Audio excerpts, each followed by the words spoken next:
Today we're talking accountability 101, how to hold yourself accountable for daily success on this Monday, Canadian Thanksgiving morning.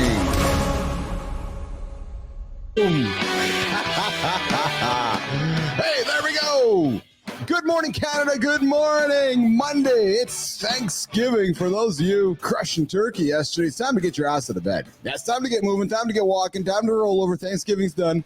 Yeah, if you crushed it on Saturday, crushed it on Sunday, it's all over with.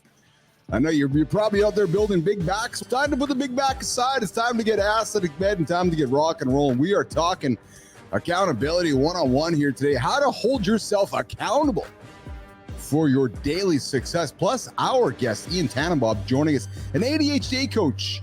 The first 15 unpredictable minutes of your day. Hey, Marty, can you imagine what a road trip would be like with John Anderson? That would be hilarious. You could steal up to $900 and not go to jail. You can basically, Keith, you and I could be walking down the street, walk up to a police officer, say, excuse me, sir, do you have some toilet paper? Because I got to take a dump. We could drop down and take a dump right in front of him on the sidewalk. Wouldn't get in trouble. I was like, look, I'm not trying to do anything wrong here. I just don't want to get in trouble for taking a piss behind a bush along the freeway. Don't me. But this is the way the shit operates. He would get in trouble for pulling this son of a bitch, the homeless person, out of the car so he could go to work. But the homeless person somehow doesn't get in trouble for breaking into the car and going to sleep. It's fucking straight up Wild West, brother. Yesterday, a massive audacious goal was achieved by SpaceX. A massive audacious goal was achieved by humanity yesterday. One of the ways we got to get this working is get these things reusable. And he flippantly said, yeah, we're going to try to catch the rocket on its way down. You're like, what? Yeah, we're going to try to catch the rocket ship with the launch pad. And that's going to be our goal. Just look at those big ass buildings that are in those cities. And then you think about what we just saw yesterday. It's hard to grab context because that big structure is in the middle of this wide open space. It's the rocket ship. Yeah, man, I think technology nowadays, man, it's getting crazy. And even with the bartender robot, I don't know if you saw that. If you looked at what happened yesterday, is there not a better example of achieving an audacious goal through accountability? First thing I love is that he took a whole shitload of lemons and made some pretty sweet lemonade. He made some pretty sweet lemonade out of a whole shitload of lemons. Not one, not two, not three, not four, not 5 surgeries. Holy shit.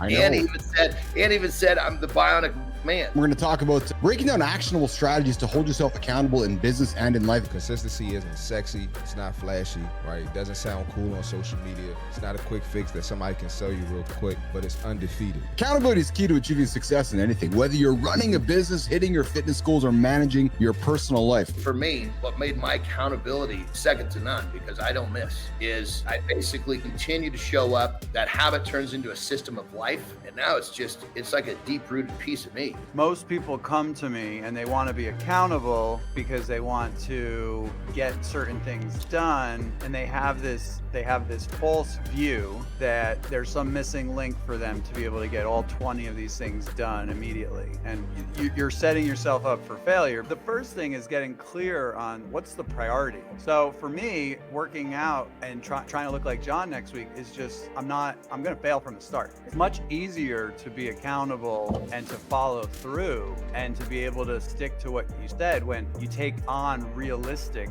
goals. Accountability is a day in, day out thing that has to go forever. Hard to do. And that's why we've had some success with the show, is that this show is a free accountability check-in for all of you guys every single morning. We're here. I don't serve people that want a short-term fix. You want to change your life? That's what I'm all about. Tell me what life looks like in 10 years. And if they're not talking about a new way of life, this is not for me. We celebrate success with sabotage. Unwillingly often. Unwillingly. We're like, oh yeah, I lost a bunch of weight. I'm going to go crush a pizza. And you're like, wait a minute, what the hell am I doing that for? Today, we're going to dive into pre-workout nutrition. What to eat before you gym to maximize energy and endurance. The question that most people don't ask is, what is the goal here? You want to make a goddamn omelet, you're going to have to break some eggs. And so it's just one of those things. I don't think there's one way to get to a destination. There's no need to drink protein shake in the middle of your bench press sets, all right, or your squat sets. Fuel appropriately before a run 3 to 4 hours. So if you're running early in the morning, I'm not getting up 3 to 4 hours to have that full breakfast. It's just not going to happen. That's because you put a bunch of gravel in your stomach. Your body's got no idea what to do with your shit. You start setting yourself up for success, not failure, then you're more likely to show up.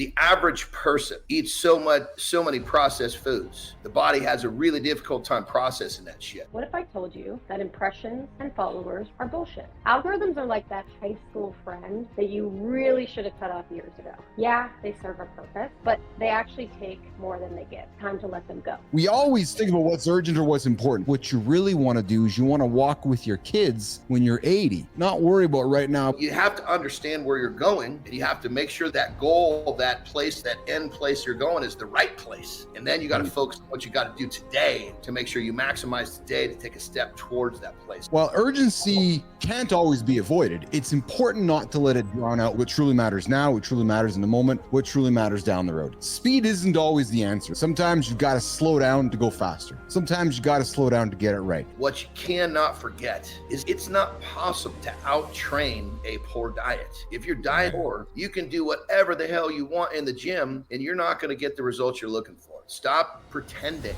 that you're going to do the shit you're not going to do. Failure doesn't mean doing a deadlift with a rounded back like a humping dog. That's not failure. That's just dumb. Just show up. Get warmed up and start moving, because in many cases, once you get warmed up, start moving, you're going to feel pretty good and you'll want to continue. What the fuck does that mean? Excuse my language, Keith. That grinds my gears right there. As if the people in the gym who are there consistently don't go through stuff in life. Like, we don't have the family stuff. We don't have the job stuff. We don't have regular human things going on. When you eat right and you exercise, you're a better version of you, which means you're better at solving problems.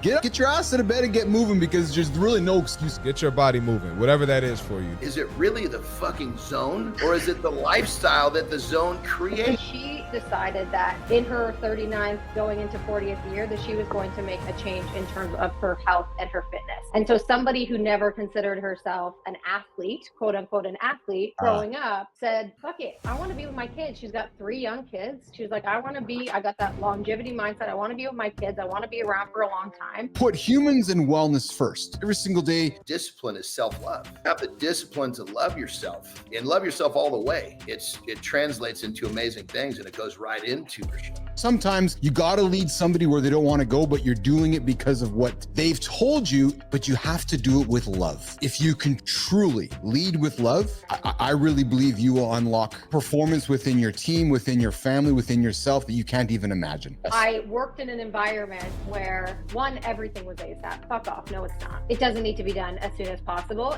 You just would like it done because you would like to put a checkbox beside it. If you say, hey, you need to do this ASAP, I'm middle fingering you. I'm like, fuck you. I don't care. I'm doing it never. When I think of manners, I think of etiquette. I think of what's prim and proper. I think of how we as women have been told we need to conduct ourselves and what it looks like to be this and that, and how we need to show ourselves off in society.